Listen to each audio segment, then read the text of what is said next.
Hello, class. For my interdisciplinary project, I chose to do one related to leadership and management because that's what I want to do when I grow up. The title of my project was The Epic Journey That Is Leadership, because learning leadership is an epic journey. So I start off my project asking the difference between what's a leadership or what's a leader and what's a manager, and kind of go from there, and just talking about how leaders have the ability to impact not only their organization but their subordinates too. So one of the theories I learned through my various disciplines was the situational leadership theory.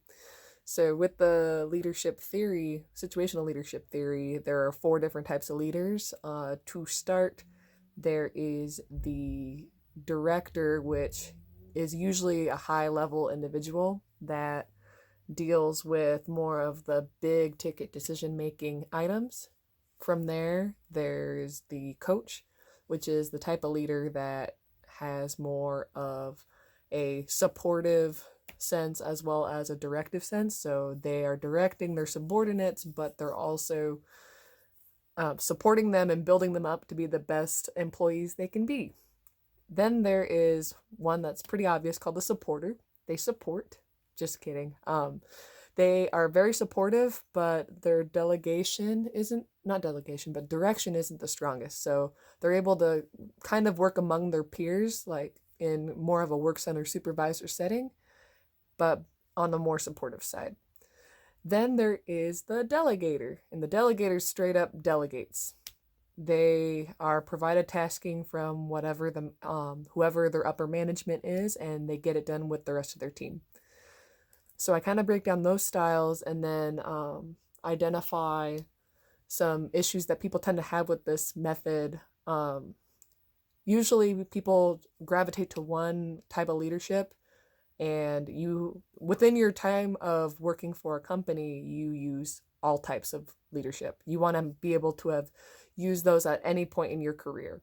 So I use a comparison of just someone who's worked the same career for 20 years from the beginning to the end. They start off with very minimal guidance. A few years into the company, they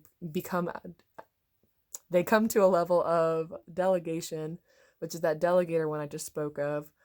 And as they get used to their company, a few more years later, they can become the supporter or even the coach. And that coach person's like your general manager level type of leader. And from there, you will eventually, hopefully, get to that director level, which is that high decision-making level where you have to provide guidance to those managers to get down to those other work centers to get the job done. If you as a leader are able to support your staff or your employees, it better supports the company too.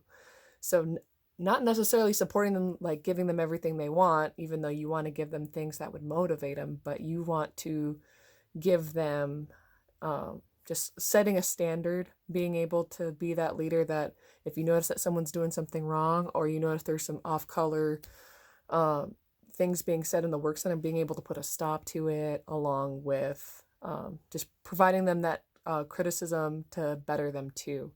So that way it's not necessarily all give them rewards for every time they do something or get something done, which is also very important, but make sure they're doing the right things and maintain an ethical work center that doesn't cause any offensive to among the staff or the customers they are serving.